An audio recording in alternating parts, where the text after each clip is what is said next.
The only thing I don't like about the new Tomb Raider is that I don't have her phone number.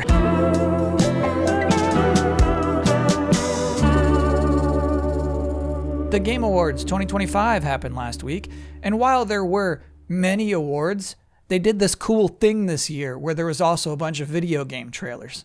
Lots and lots of video game trailers. Now you can probably tell by the title of this video, the one I'm most disappointed in is for Mega Man Dual Override. Because, and I'm not mincing words here, I think the game looks dinky. But I feel like if you ask most people, what they found was the most disappointing trailer of that show. They'd say it was for the finale. Highguard. You know, the stuff doesn't excite me, but it looks like Valorant or Overwatch to me. I would have figured that the people who like those would have also loved this, but they don't seem to. Yeah, I think I just don't get hero shooters. It's like when I watch a commercial for a book. With the help of an angel, two people who seem so wrong for each other discover that they may be just right. Experience a holiday miracle you'll never forget in Mr. Miracle. I guess that's probably what people who like those things are looking for.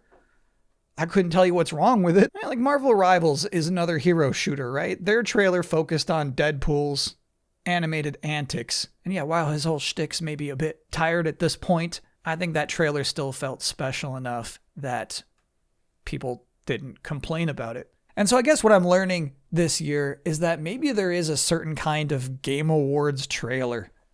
Like maybe you have to sort of acknowledge the significance of the evening, acknowledge the venue. I wonder what the real one feels like. And what the Highguard marketing team learned this week is that you can't just show gameplay at the Game Awards. That's crazy. You know, just show that room some fancy CG and they will clap. And initially, you could tell Mega Man was focused on that. They wanted to be big. They wanted to be Game Awards big. They got the whole orchestra and this slow walk down of a sci-fi hallway. Eventually, you recognize what music they're playing. Mega Man is revealed out of this mist. Looks a little Genshin Impact-y in a way, but still, massive moment. The audience goes nuts. That could have been it, but then they made a major misstep. They showed what the video game looks like. And it takes 2 seconds for you to assess that they're going for a B-tier effort here. And I'd like to just stop here for a moment because I just want to talk about lanky Mega Man. Because it seems like for decades now, Capcom insists on lengthening Mega Man's limbs for no reason. Like they look at these two amiibo and they say, oh yeah, give me the one on the left. That's my guy. But no, lanky Mega Man is not the problem with dual override, right? It's not, I'm not saying like that's the issue here. I do think he is illustrative of the issue. So look at this guy, right?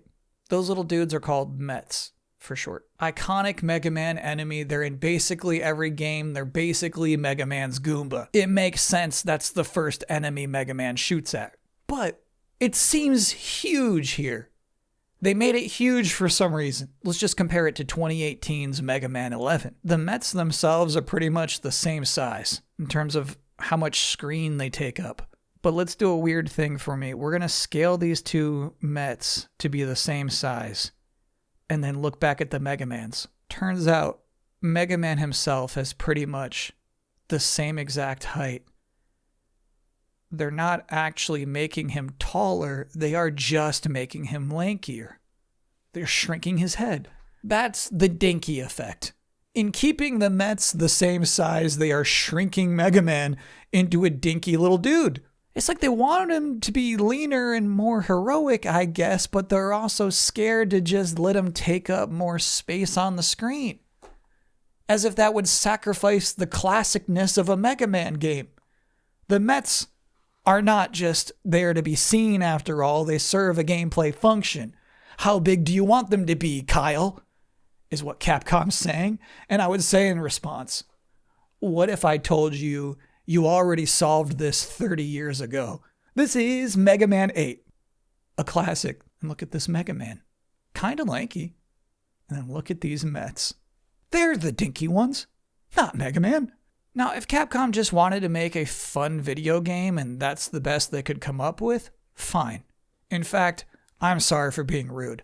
But what I find interesting is that Capcom, the corporation, seems to want to make Mega Man a big deal, and that's what they gave him. For a similar but much more expensive example, there's Forloop. From J.J. Abrams' Bad Robot Games and Mike Booth, the creator of Left 4 Dead, is the nicest thing you could say about this game. Like, it's nice they put out a gameplay trailer, right? That's nice.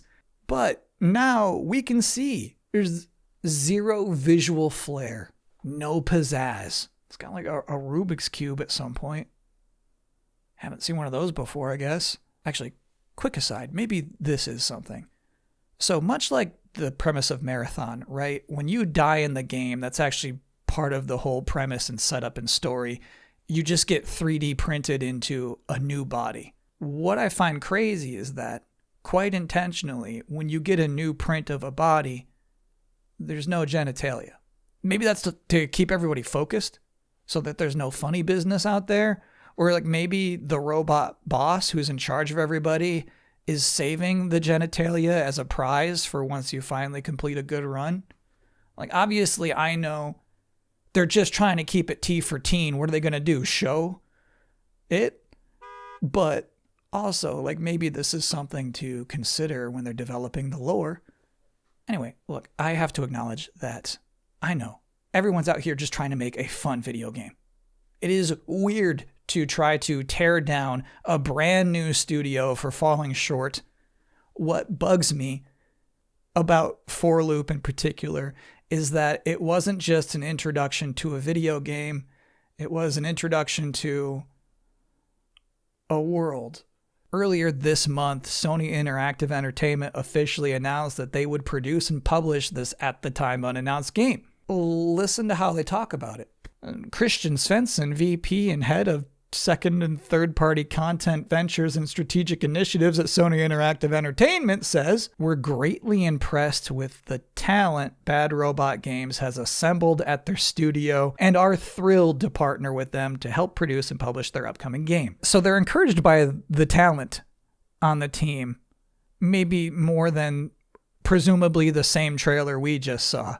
What I'm saying is that it is likely, at least, that this deal was greenlit, maybe more based off of good meetings than a good demo. I guess I'm just afraid that Forloop is one of these types of games that is from its very core planned as a transmedia IP first and foremost. How are we going to make books after this, and movies, and comic books, and figurines? And I think, of what? What part? These people? Fighting to get their ding-dongs back?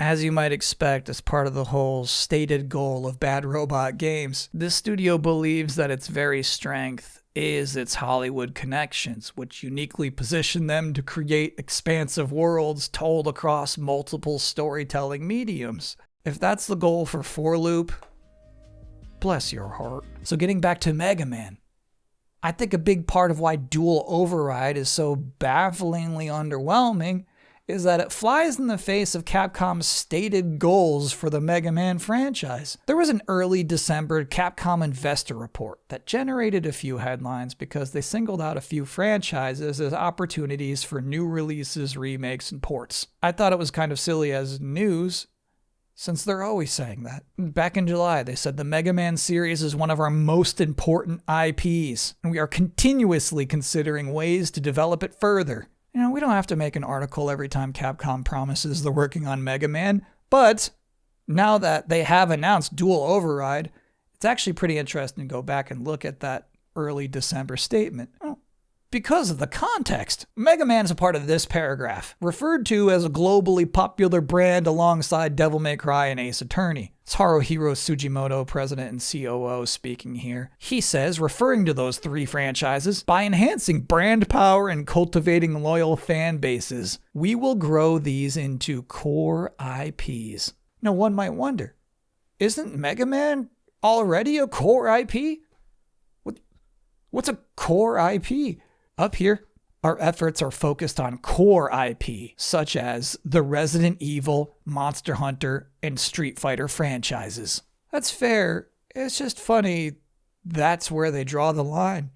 core IP, room for growth. So if the goal is to enhance brand power and cultivate loyal fan bases, I don't think Dual Override is going to accomplish that.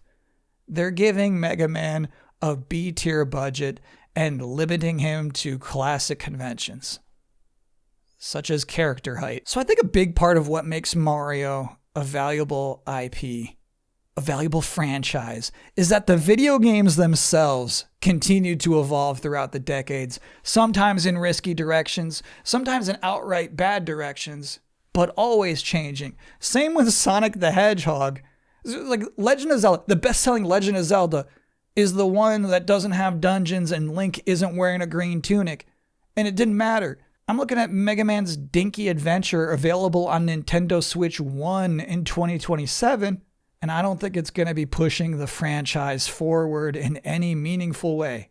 Yeah, even if they add orange heat sinks all over his body, I don't think that's going to pull people in. But look, that's just an assumption I've made based off of a measly 16 seconds of very early gameplay. They could still turn this around. They've got 2 years to maybe make Mega Man a little taller. Consider it, please. And that's delayed input. Now, next week is Christmas. Christmas is on Thursday next week. So I'm not sure when or what I'm going to upload, but I'm going to do my best to make sure it's something that's at least pretty good. Until then, thanks for watching.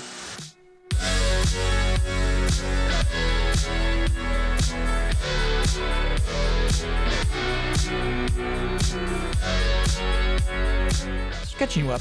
Earlier this summer, Bungie threw a big old grand reveal event for Marathon.